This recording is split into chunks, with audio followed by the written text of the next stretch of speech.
It is time to dismantle the ICC. The US calls on all members of the ICC to withdraw from Rome Statute. Isang mapagpalang pagdiriwang ng ika-112 anibersaryo sa buong kapatiran ng Iglesia ni Cristo. Kaisa ninyo ako sa panalangin para sa patuloy na pag-unlad ng iyong kawan.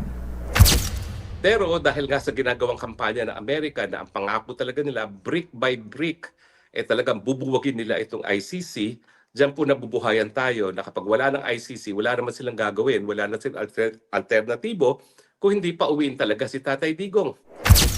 But I really believe that our democracy is in danger and talagang pag nagsalita ka, target ka bigla.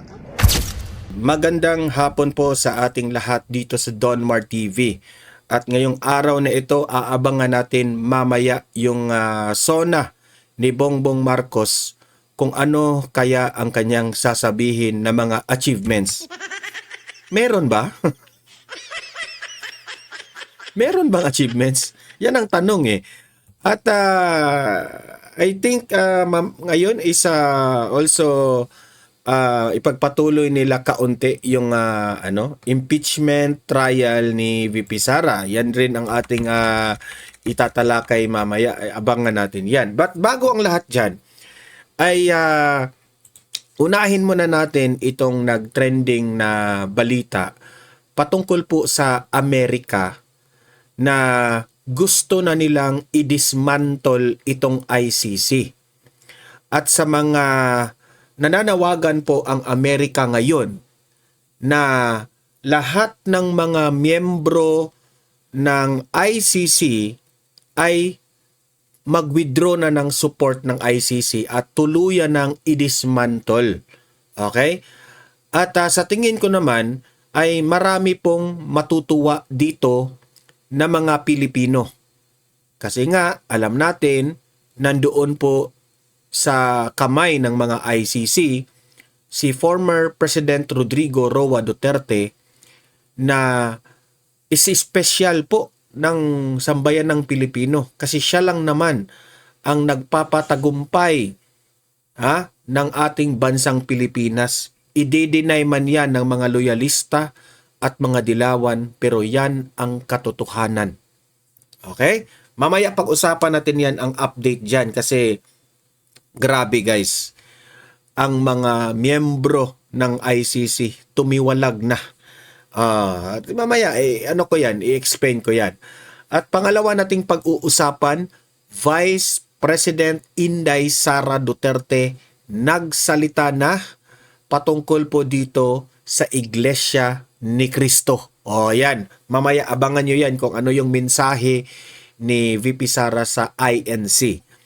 At panonoorin na natin itong pahayag ni update ni dating spokesperson ni Tatay Digong na si Attorney Harry Roque patungkol po sa ICC.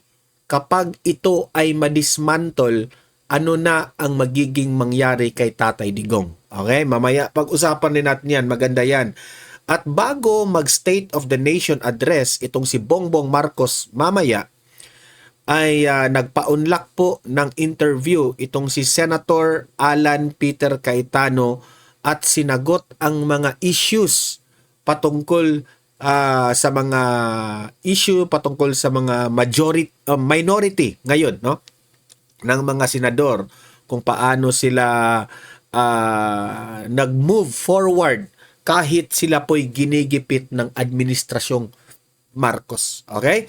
So yan po ang mga pag-uusapan natin ngayong araw na ito. Pero bago ang lahat, importante po na mag-like and mag-share kayo dito sa ating vlog para itong mga breaking news natin ay kakalat ito sa taong bayan. Importante yan. Okay? Like and share na. At sa mga hindi pa nakasubscribe sa channel ng Donmar TV, kung first time mo lang itong napanood, no, ang ating vlog, ay mag-subscribe na po kayo. Pindutin nyo na ang subscribe button kasi libre lang yan. Walang bayad yan. Okay? Kapag nakasubscribe kayo sa akin, updated na kayo sa ating mga balita, especially dito kay VP Sara, kay Tatay Digong, kasi DDS vlogger naman tayo. And we are proud na DDS vlogger tayo. Okay? Nakasubscribe na ba lahat? Okay. Bago natin simulan itong ating vlog ay, as always promise, babati muna ako sa mga loyal na nagko-comment dito sa ating mga vlogs, no? Na nagpapa-shoutout. Ayan, araw-araw nanunood dito, no? Unang-una, Tricia Jane. Ayan, hello Donmar, baby cutie pie watching from Hong Kong. Ayan, nagko-comment ito kasi yung vlog ko kahapon, namasyal kami ng aking pamilya. Ayan, kasama ang aking dalawang anak at yung aking asawa. Okay? Ayan, nakukyutan sila kay Baby Zion at ni Brad Stephen. Ayan, yung aking anak. Ria Mar Ignacio. Lagi itong nanonood dito. Good morning. From here, Donmar, God bless. Ayan, Ria Mar, thank you po. Ayan. Mary Buna. Good morning, Donmar. Good morning rin sa'yo, Ma Mary. Ayan. Edna Williamson. Ayan. Sayang na missed ko si VP Inday Sara Duterte. I live in Scotland. Malapit lang ba ang Scotland sa London? Hindi ko kasi ako nakapunta pa dyan eh. Pakiano nga reply. Pero excited nga ako na napanood ko itong program mo, Sir Donmar. Ayan, maraming salamat, Ma'am Edna. Lagi ka lang panood dito, no? At tayo po ay mag-a-update sa inyo. Ma'am Edna, thank you po. At sa mga kababayan natin dyan sa Scotland, shoutout po lahat sa inyo. Mario Elman, ayan. Daming nakakilala sa iyo, sir, as very good dancer from Valencia. Ayan. So, may nakakilala po sa atin. No? Dati naman, yan naman ang ginagawa ko, no? I'm a hip-hop dancer. Yan na, nagtuturo rin ako ng mga sayaw na mga cultural dance,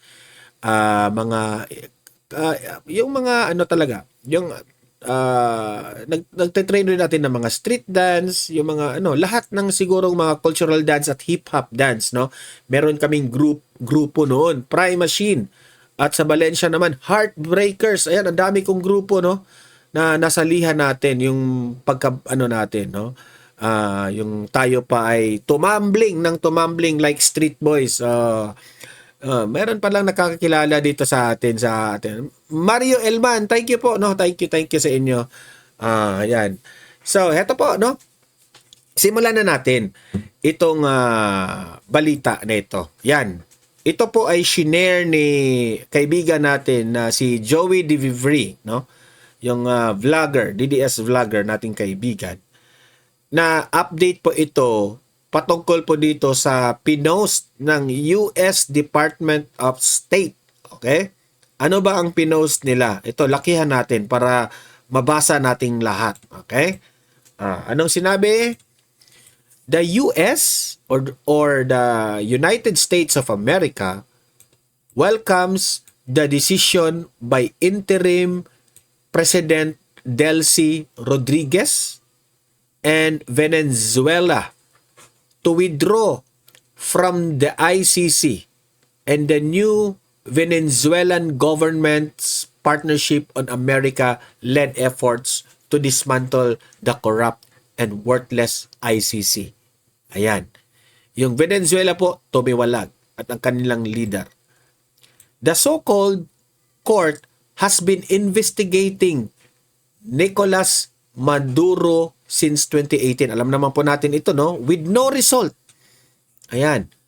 The ICC has instead wasted its resources on investigating and charging persons from countries that have competent, independent judicial systems and which never submitted to the jurisdiction of the court. This is blatant overreach, political bias, and selective enforcement. The ICC is neither credible, independent, nor legitimate. Itong nangyari daw kay Nicolas Maduro, nagsasayang lang sila ng pera. Sa akin rin naman, itong ginagawa nila kay former President Duterte, nagsasayang din sila ng pera. Pero as what the 18 ex-Marines said, corrupt ang ICC kasi they are receiving money di umano sa mga politicians, mga kalaban ni Tatay Digong dito sa Pilipinas. Yan ang claim nila ha. So posibleng totoo na biased itong ICC kaya dapat lang madismantle sila eh. Thanks to President Donald Trump's leadership and the efforts of brave American service members, Maduro is now facing justice in U.S. court for crimes he has committed. It is time to dismantle the ICC. The U.S. calls on all members of the ICC to withdraw from Rome Statute. Pilipinas, BBM, ano na? Member ka.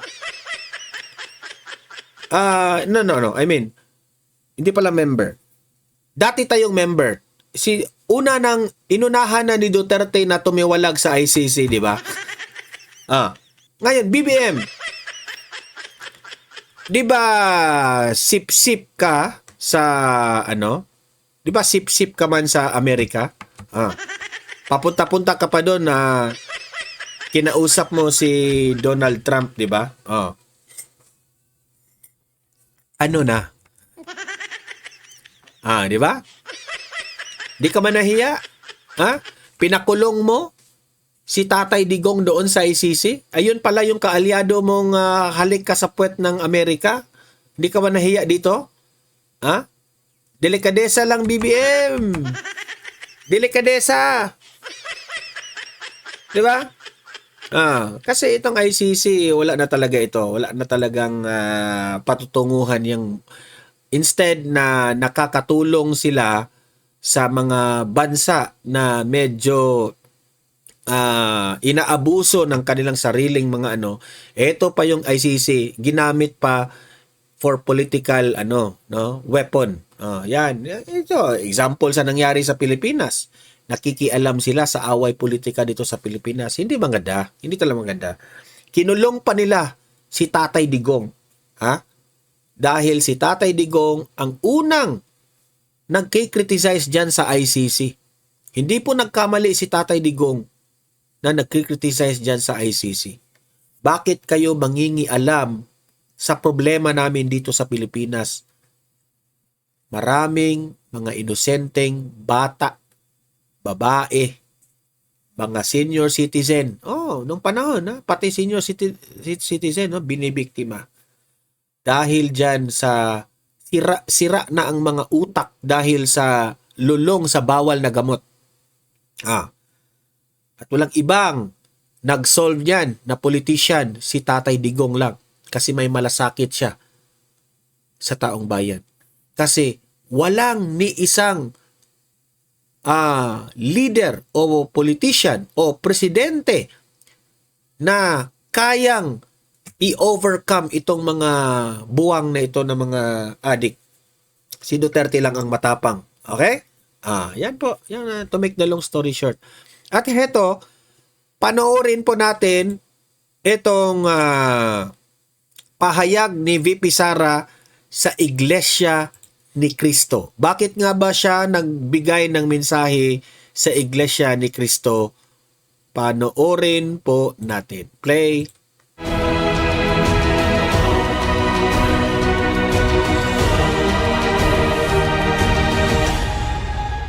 Mga kababayan, Assalamualaikum warahmatullahi wabarakatuh. Madayaw maayong adlaw kaninyong tanan. Magandang araw sa inyong lahat. Isang mapagpalang pagdiriwang ng ika-112 anibersaryo sa buong kapatiran ng Iglesia ni Cristo. Yan. Ano pala? Anniversary po ng Iglesia ni Cristo. Palakpakan.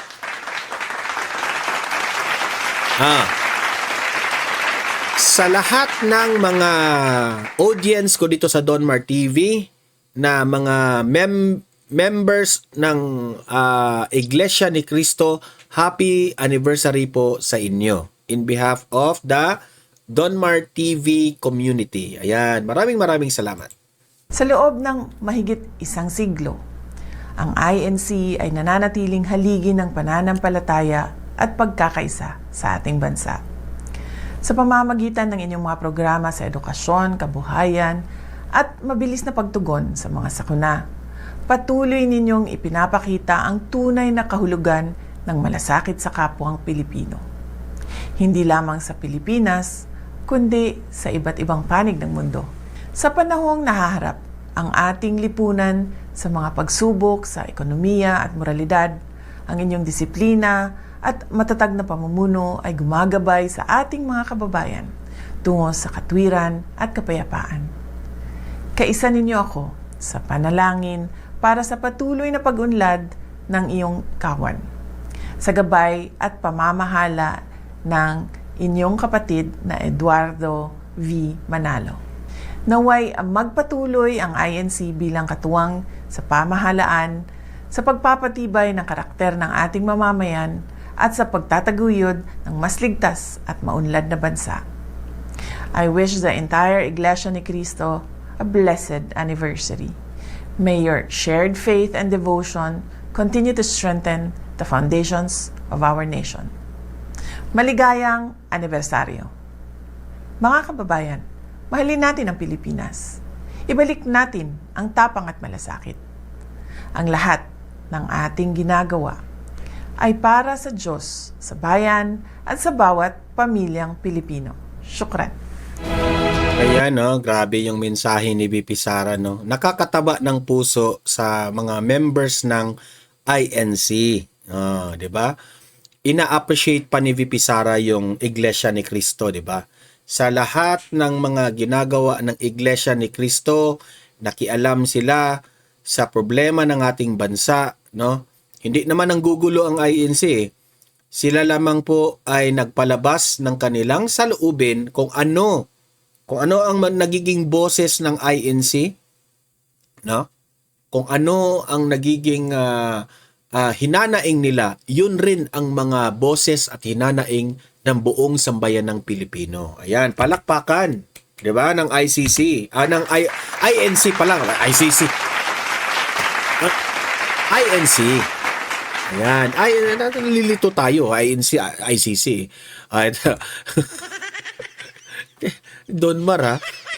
Ikaw talaga, Donmar. Ito naman, pakinggan natin itong si Attorney Harry Roque. Ano na ba ang magiging mangyari kay Tatay Digong kapag madismantle na ang ICC? Ito po, panoorin natin si Attorney Harry Roque. Play! Magandang araw po sa inyong lahat, ha? Narito po kami ngayon sa bahay ng isa kong matalik na kaibigan dito sa Vienna. Sa labas po siya ng Vienna, pero napakagandang lugar, no? At kami po ay nagba-barbecue. Talaga naman pong kapag ikaw ay nasa malamig na lugar at magandang panahon, pinagsasamantalahan, no? Talagang nagdibilad sa labas. At ngayon po kami nagba-barbecue. Napakadami ko pong nakaing liempo, no? At sa ngayon, patuloy pa rin ang pagkain at meron kaming halo-halo bar, parang nasa Pilipinas din. Anyway, alam ko po na napakahirap ng buhay sa Pilipinas ngayon, so pasensya na po. Pero hindi naman po nawawala sa isip at sa damdamin natin ang ating mga kapwa Pilipino na alam natin na naghihirap. Alam niyo po, no, ang daming mga pangyayari ngayon, no? Pagkamat si VP Sara ay talagang patuloy ang kanilang pagtatangka na pabaksakin, lumabas na naman ang survey, no? Mahigit 20 points ang agwat po niya kay Lenny. Alam niyo po, ibang klase talaga itong si VP Sara, no? Ang akala ng mga kalaban, kapag sila ay nag-impeachment, nangyari kay VP Binay na bumagsak hanggang hindi na nga nanalo para presidente. At lumabas ay si Tatay Digong na wala namang akalain maging presidente. Walang pagkakaiba po kasi ni VP Sara, kahit anong sirang gawin nila, wala naman silang mapakitang tagong yaman. Ibang klase naman kasi nakita ng taong bayan, yung farmhouse ni VP Binay na parang Disneyland, no? Wala namang ganun si VP Sara, no? So, ang epekto ng kanilang impeachment, imbis na bumagsak si VP Sara, lalo pang tumaas. Naalala nyo na yung isang survey, bago itong last survey na nag-impeachment, malapit na si Lenny. 10 points na lang ang diferensya nila. Ngayon, more than 20 points ang diferensya. Nagpapakita po talaga na habang ginigipit itong si BP Sara, lalong napapalapit sa taong bayan. Kasi alam naman natin na habang humihirap ang buhay, kinakailangan magkaroon tayo ng pag-asa, magkaroon tayo ng bagong leader. Pero siguro bukas pag-usapan natin yung mga surveys na yan at kung ano mga ibig sabihin yan para sa kandidatura ni VP Sara at sa ating kinabukasan bilang mga Pilipino. No? Pero ngayon, ang gusto ko po pag-usapan kahapon, nung Biyernes pala, nagbutuhan ang mga miyembro ng ICC na si Bakina, yung ICC prosecutor na si Karim Khan. Ako po, ang sama ng loob ko dyan, talagang dinideklara ko naman po, may sama ako ng loob dyan, siya po yung nag-object nung ako dapat ay papasok bilang isang abogado at ang sabi niya ay nako yan ay maraming kaso sa Pilipinas, wag yung papasukin bilang abogado yan. Yung mga panahon na yun, wala naman akong kaso, no? Congressional warrant of arrest lang. Ngayon siyempre, meron na mga kaso, so naintindihan po kung ang hukuman baka magkaroon ng atubili na papasukin ako bilang abogado ni Tatay Digong, no? Kasi tanim kaso na yan. So hanggang hindi mag-grant ang aking asylum, mukhang wala akong pag-asa na payagang pumasok na hukuman. Naantay naman natin yan, pinagdadasal natin yan at sana nga mangyari na sa lalong mabilis na panahon. Dahil ang importante sa akin ay yung makapanayan man lang si Tatay Digong. No? Matapos ng halos 2 taon na narito ako sa labas ng kulungan niya na nag-aantay para siya ay makausap at makapiling. Pero kahapon nga po, ang mga miyembro ng ICC nagbutuhan, tsugiin itong si Karim Khan. Well, dahil doon sa pagtututol niya sa akin, I find no sympathies for him. Ang sinasabi niya, gawain lang daw yan ng mga estado ng Israel dahil at saka ng Russia dahil daw ay kinasuhan niya si Netanyahu at saka si Putin. Pero ang katotohanan naman, wala naman pakialam yung Israel at saka yung Russia sa ICC dahil ni minsan di naman sila naging miyembro. So bakit pa kinakailangan siyang balikan? Dahil alam naman nila, hindi nila malilitis itong si Netanyahu at si Putin dahil ni minsan hindi sila naging miyembro. Bagamat, yan din po ginagawa nila kay Tatay Digong. No? Hindi na nga tayo miyembro, nagpipimilit pa na litisin si Tatay Digong. Pero ang importante na pag-usapan natin, kaya siya tinanggal dahil nga dun sa kanyang pagiging manyak. Na minanyak niya yung isang batang abogado na nagtatrabaho para sa kanya. Ibig sabihin, meron talagang depekto ang pagkatao nitong si Karim Khan. Ang tanong, paano kaya nakaapekto sa kanyang desisyon na sampahan ng kaso si Karim Khan at humingi ng warrant of arrest yung kanyang depekto sa pagkatao? Kung yung kanyang depekto ay pagkamanyakis, hindi kaya meron pa siyang ibang depekto sa kanyang karakter. Una-una, alam na natin na nagsinungaling siya. Nagsinungaling siya kasi bagamat siya ay naging prosecutor na at siya ang nagsimula ng investigasyon laban kay Tatay Digong, itinago niya na nung mga nakalipas na panahon pala, nag-abogado na siya para sa mga di umano mga biktima ni Tatay Digong sa drug war. Kaya po bawal yon kasi nga po sa sistema ng ICC na dapat ganyan din ang tingin ng mga prosecutors, ang trabaho nila ay hindi lamang para kumuha ng ebidensya na magpapatunay ng pagkakasala. Kinakailangan kumuha rin ng ebidensya na nagpapatunay ng walang pagkakasala at kung marami talaga yung ganyang ebidensya, irekomenda na i-dismiss ang kaso. Paano pala yung dungi sa pagkatao ni Karim Khan, merong ang aligasyon na nanggaling kay Zaldico na nagpalabas siya ng 2 million. Hindi natin alam kung kanino napunta yung 2 million. Ang alam lang natin, sabi ni Zaldico, ibinigay yung $2 million kay Trillanes. No, hindi natin alam kung yan ay binulsa ni Trillanes. Pero siyempre naman, dahil nandiyan nga yung mga investigador nila, may posibilidad at hindi natin maaalis sa ating isipan na talagang nakarating din sa mga ICC investigators yan. Kasi nga, parang wala silang kahit anong ebidensya na magpapakita sa kawalang kasala ni Tatay Digong na kinonsidera. Lahat na lang ay ebidensya na pinroduce at itinuro ni Trillanes. Alam nyo, yung sistemang ganyan, mali na yan. Hindi dapat ganyan ang investigasyon ng mga prosecutor na sa isang tinatawag nating inquisitorial system kasi ang trabaho ng prosecutor, silang kakalap ng ebidensya either sa pagkakasala o sa kawalang pagkakasala. Naging one-sided. Kaya tuloy, nagkaroon ng dungis ang buong investigasyon ng ICC dahil hindi mo mahihiwalay yung proseso na ipinatupad sa ilalim ng isang tao na ngayon ay sinesanti na ng mga miyembro ng ICC dahil hindi nga mabuti ang pagkatao. So paano natin ngayon maaasahan na nagkaroon nga ng patas na investigasyon samantalang merong andungi sa pagkatao nitong si Karim Khan, di ba? So ngayon, dapat siguro buksan din ng Assembly of State Parties yung investigasyon at lahat ng mga ginawang investigasyon ni Karim Khan. Kasi nga, ang dungis ng pagkatao, kahit saan mo ang aspetong tignan, basta may dungis na yan sa buong pagkatao niya at sa lahat ng kanyang mga ginawa. Pero habang nagkaroon ng desisyon na sisantihin si Karim Khan, meron na namang isang bansa na Latin America sa Venezuela na nagbitiw na rin bilang miyembro ng ICC dahil nga daw ang ICC ay bias. So itong buwan na ito ay nako, lima-lima na pong mga bansa ang bumitiw, no? Nandyan yung Mali, nandyan yung Burkina Faso, nandyan yung Niger, pang-apat ang Venezuela.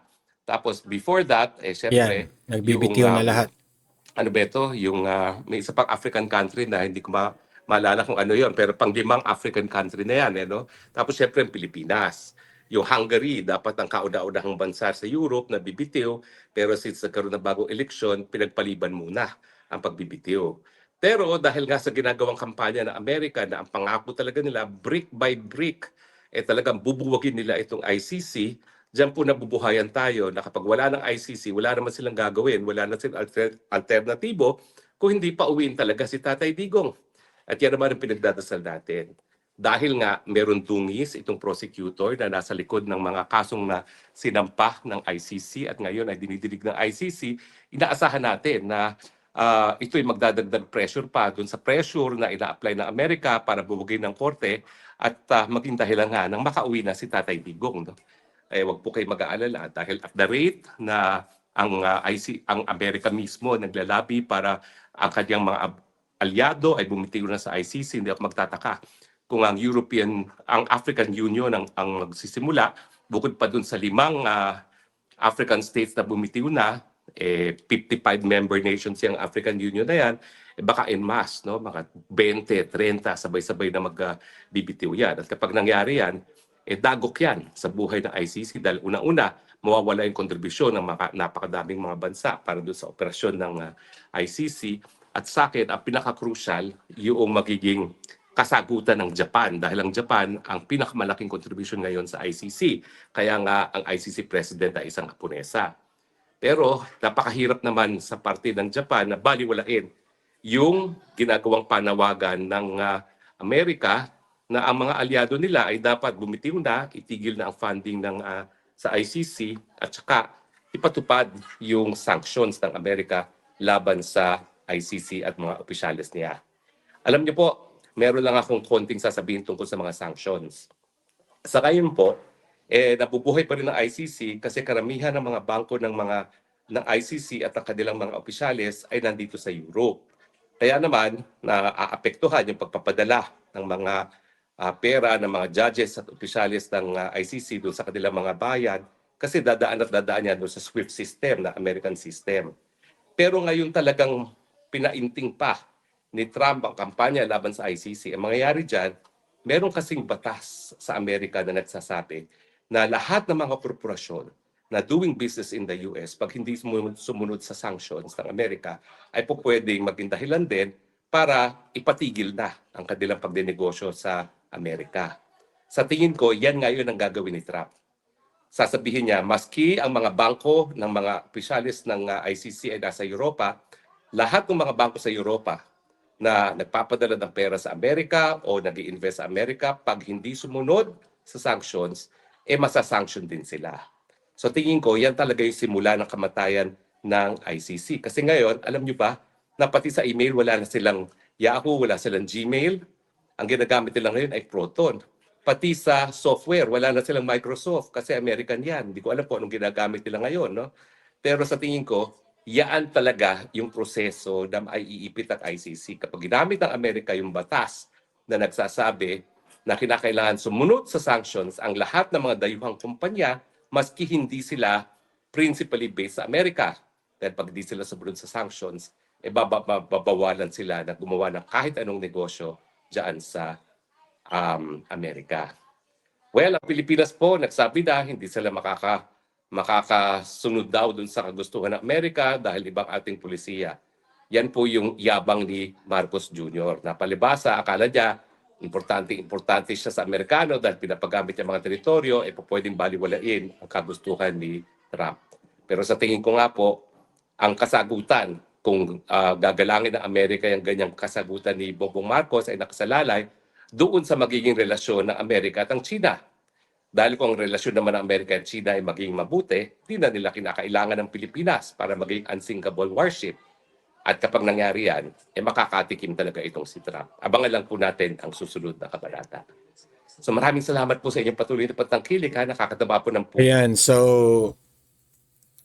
ang point po ni Attorney Harry Roque dito, kapag madismantle na itong ICC na ito, kasi unti-unti ng mga tumiwalag na ang miyembro, wala talaga silang magagawa. Mapipilitan talaga sila na makalabas si Tatay Digong. At yan po, palakpakan yan. Palakpakan yan. Hopefully, no? Alam naman po natin na mananaig talaga ang kabutihan. No? Ang Panginoong Diyos, hindi po natutulog ang Diyos. Gising po ang Panginoon. Alam naman po natin ang katotohanan po patungkol po kay Tatay Digong, di ba? Heto naman, panoorin natin itong interview ni Senator Alan Peter Cayetano kanina ito na sa Senado. Ito, ito yung panggigipit ng administrasyon dito sa minority ng mga senators. Okay? Ito po, panoorin natin. Will this be that the Senate is already resuming with impeachment, with budget, with LEDAC bills? We have a crisis of hope. Marami tayong hinaharap na crisis ngayon, di ba? Crisis ng tiwala sa gobyerno. I'm not talking about the administration lang, but to everyone. Hindi lang dahil sa batuhan ng akusasyon kasi after 1 year, hindi pa klaro yung reforms dun sa flood control at infrastructure scandal. Yung day-to-day na corruption, whether yan ay traffic violation, yan ay permits, ay parang naging sa kultura na natin. Having said that, unknown pa or uncertain kung ano nangyayari sa Middle East, kaya ang presyo ng gasolina, asahan nyo na bababa ng konti, after 2 months, 3 months, tataas na naman. Maraming maliliit na negosyo ay umaangal na hirap na po sila. So on one side, magandang naitaas yung minimum wage, especially sa malalaking kumpanya na napakaganda naman ng profit margins. On the other hand, for small businesses, may question mark din, di ba? Tapos yung spending, OFWs nangangamba na pag tinamaan nga yung mga bansa nila, lalo sa Kuwait, Bahrain, Qatar, ay baka mawalan sila ng trabaho. Then of course, for many in the opposition, yung undeclared martial law is an issue and meron nga bang election sa 2028. So all of this, SONA is an opportunity to give some certainty.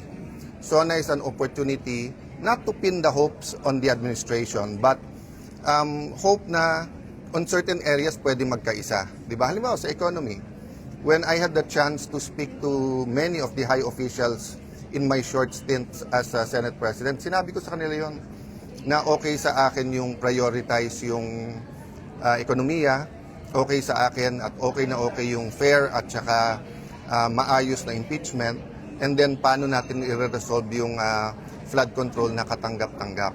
So it's an opportunity, mamaya is an opportunity, but as you said nga, no,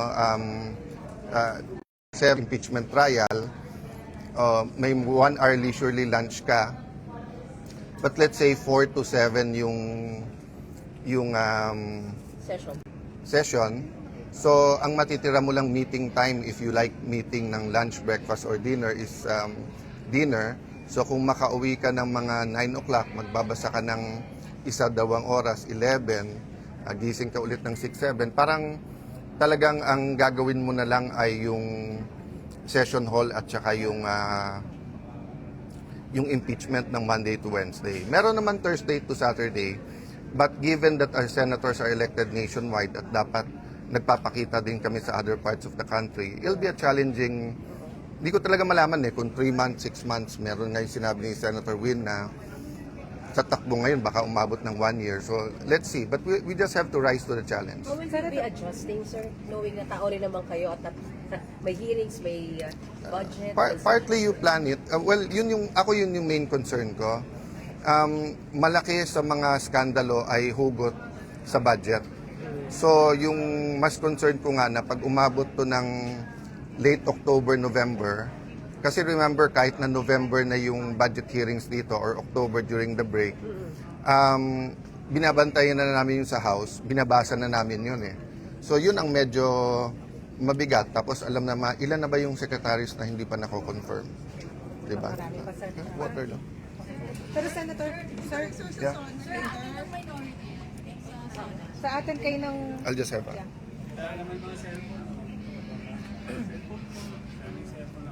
Sa atin kayo mamaya at bakit po kayo naka-block? Hindi pa kami nag-uusap lahat. Ako, mas preference ko siguro panoorin na lang sa TV. Baka mas komportable din yung administrasyon that way, and it's my simple way of protesting pati sa pagbla-block. Unlike in 1986, 87 na ramdam talaga na may question of democracy. Ngayon, syempre it's more of poverty, economy at saka yung corruption. But I really believe that our democracy is in danger, and talagang pag nagsalita ka, target ka bigla. May undeclared martial law. Kanina, nung sinabi niyo may undeclared martial law. What did you mean? That's been said for the last 6 months, di ba? It's about freedom and democracy, di ba? So, tignan nyo lahat ng nakakasuhan at lahat ng nakukulong, di ba? Pag tahimik ka at sumama ka, parang if you can't beat them, join them, happy ka. Pero malungkot ang bansa. Pero pag tayuan mo yung mga prinsipyo mo, ikaw pa kakasuhan, di ba? Yan ang nangyari This kay morning lang, I was Mike meditating at on ni Mike Defensor. Marcoleta. No?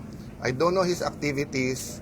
I haven't kept in touch with him. But assuming he donated money, so assuming 50 million yung plunder, na hindi kami naniniwala tama yung interpretation kay Senator Marcoleta.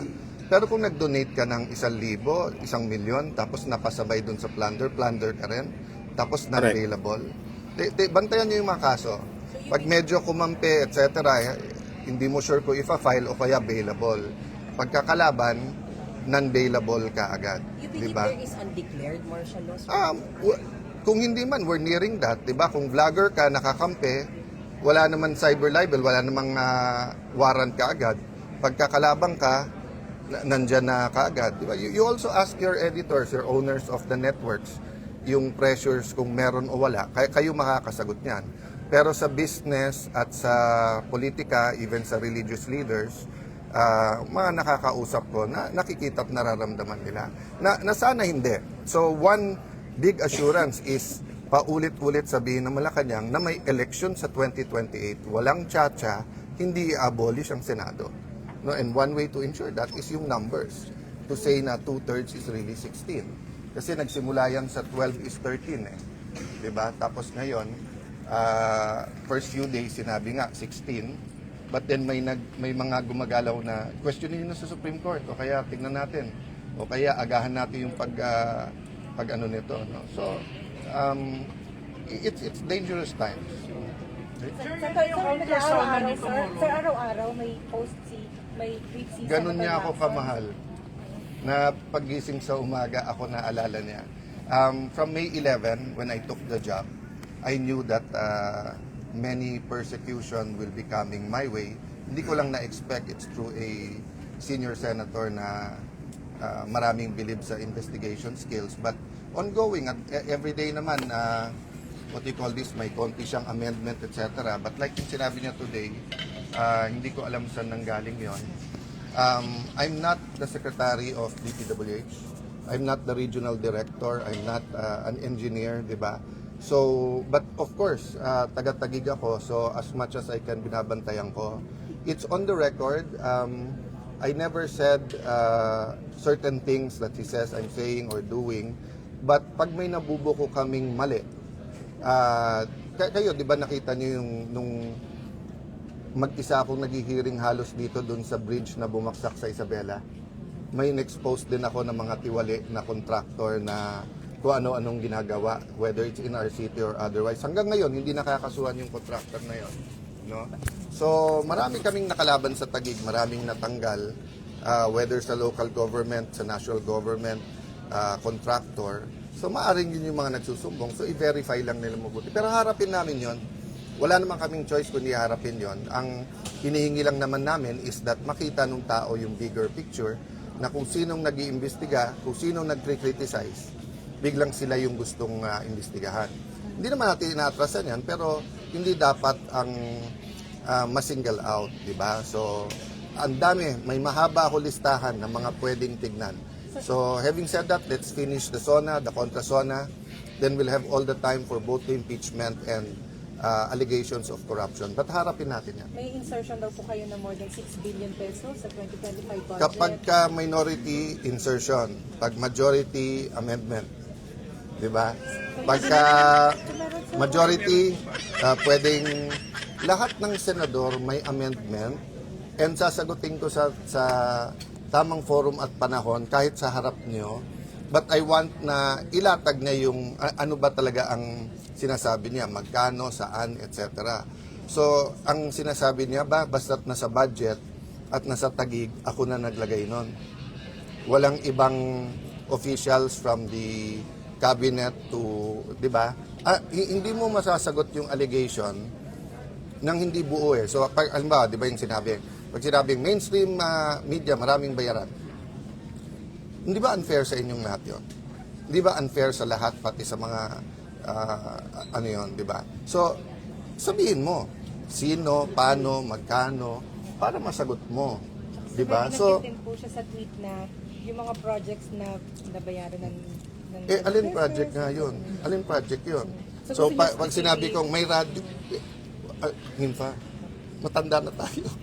Walang allegation na sinasagot na hindi mo alam kung ano yung allegation. Di ba? So, pag sinabi kong meron dyan, radio anchor o anchor sa TV o may vlogger dyan, nabigyan, may PR, sasagutin mo. Pero Hindi mo alam kung anong... Pero masasiguro niyo po walang ghost sa... Sorry, last question. Yes? Sabi niya po ang right to place para sa inyo ay sa Payatas. Ang para sa administrasyon na to, lahat ng kritiko nila gusto nila sa Payatas. So, I leave it to God, I leave it to our people. Kilala niyo ako, kilala niyo yung naging patakaran ko, you ask our reputation sa Taguig kung pumapayag kami ng kalokohan.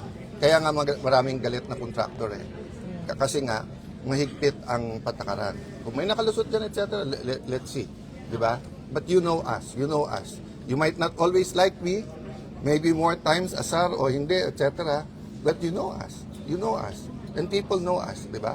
Pero sa sinabi niyo na walang ghost project sa Sabi ko, to my knowledge, walang ghost project. It's parate. I've said that again and again. Nung sinabi nilang Diskaya, sabi ko, lahat imbestigahan. Pasig, Baguio, buong Pilipinas. 1 year na, wala pang report. Tapos after 1 Wag year, i-single biglang out. Taguig. Diba? So, hindi kami pwedeng tumahimik. Kung ano intensyon para kami manahimik, sorry. Thank you, guys. Ayan yung update po patungkol ni Senator Alan, okay? So, kayo naman, no, mga audience dito sa Donmar TV, gusto nating malaman ang inyong opinion, no? By writing your comments on the comment section para mabasa naman natin, okay? Paki-like, paki-share itong video na ito. At sa mga hindi pa nakasubscribe, mag-subscribe na po kayo, okay? See you in my next video. Have a great day. Have a great night. God bless po sa ating lahat. Mabuhay ang Pilipinas and God save the Philippines.